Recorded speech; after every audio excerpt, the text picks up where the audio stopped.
നമസ്കാരം. മലയാളി വാർത്തയിലേക്ക് സ്വാഗതം. അന്താരാഷ്ട്ര കോടതി വിധി നടപ്പാക്കുക എന്ന ഉത്തരവാദിത്തം മുന്നിലിരിക്കെ ഇസ്രായേൽ സൈന്യം ഇന്നലെയും അക്രമം തുടർന്നു. തമ്പുകൾക്ക് മേൽ ബോംബിട്ട് നിരവധി പേരെ കൂട്ടക്കൊല ചെയ്തതിനെതിരെ ലോകം ഒന്നടങ്കം പ്രതിഷേധിക്കുകയാണ്.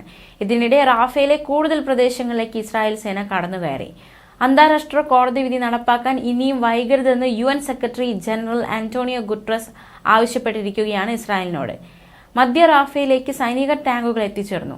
അതുകൊണ്ട് തന്നെ ആശങ്ക ശക്തമാവുകയാണ്. കൂട്ടക്കുരുതികൾ ഉണ്ടാകുമെന്ന ആശങ്ക.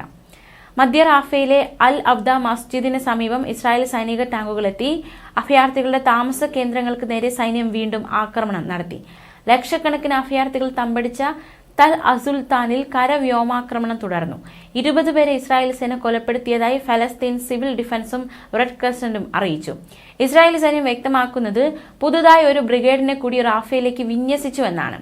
അമേരിക്കയും ഇസ്രായേലിനെതിരെ മുന്നറിയിപ്പുമായി രംഗത്തുണ്ട്. സിവിലിയൻ സുരക്ഷ ഉറപ്പാക്കാതെ വ്യാപക ആക്രമണത്തിനൊരുങ്ങുന്നത് അപകടകരമായിരിക്കുമെന്നാണ് അമേരിക്കയുടെ മുന്നറിയിപ്പ്.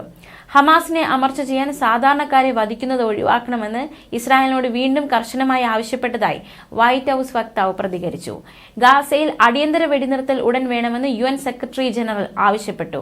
റാഫ കൂട്ടക്കുരുതിയിൽ സുതാര്യ അന്വേഷണം വേണമെന്ന് അമേരിക്കയ്ക്ക് പുറമെ ഫ്രാൻസും ജർമ്മനിയും ആവശ്യപ്പെട്ടു.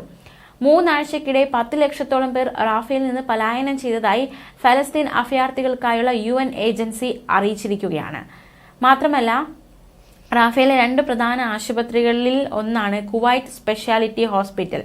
ഇത് അടച്ചുപൂട്ടി. ഇതോടെ സ്ഥിതിഗതികൾ അതിരൂക്ഷമായിരിക്കുകയാണ്. ഈ റാഫ കൂട്ടക്കുരുതിയുടെ ഈ ഒരു സാഹചര്യത്തിൽ അൾജീരിയയുടെ ആവശ്യം പരിഗണിച്ച് വിളിച്ചു ചേർത്ത UN രക്ഷാസമിതി യോഗം സ്ഥിതിഗതികൾ വിലയിരുത്തി. ഗാസയിൽ അടിയന്തര വെടിനിർത്തൽ വേണമെന്ന അഭിപ്രായം രക്ഷാസമിതിയിൽ രൂപപ്പെട്ടതായി അന്താരാഷ്ട്ര മാധ്യമങ്ങൾ പറഞ്ഞു. അടച്ചിട്ട മുറിയിൽ നടന്ന രക്ഷാസമിതി യോഗം റാഫ ഉൾപ്പെടെ ഗാസയിലെ സ്ഥിതിഗതിയിൽ അതീവ ഉത്കണ്ഠ പ്രകടിപ്പിച്ചതായും റിപ്പോർട്ടുകൾ സൂചിപ്പിക്കുന്നുണ്ട്. ഫലസ്തീൻ രാഷ്ട്രത്തിന് പിന്തുണ പ്രഖ്യാപിച്ച് കൂടുതൽ യൂറോപ്യൻ രാജ്യങ്ങൾ ഉടൻ രംഗത്ത് വരുമെന്നാണ് സ്പെയിൻ വ്യക്തമാക്കുന്നത്. എന്തായാലും ഇസ്രായേൽ ഹമാസ് പോരാട്ടം ഇന്ന് അവസാനിക്കും, നാളെ അവസാനിക്കുമെന്ന് കാത്തിരിക്കുന്ന ലോകത്തിന് മുന്നിലേക്ക് ഇത് ഒരിക്കലും അവസാനിക്കാൻ പോണില്ല എന്ന തരത്തിലുള്ള സംഭവ വികാസങ്ങളാണ് അരങ്ങേറുന്നത്.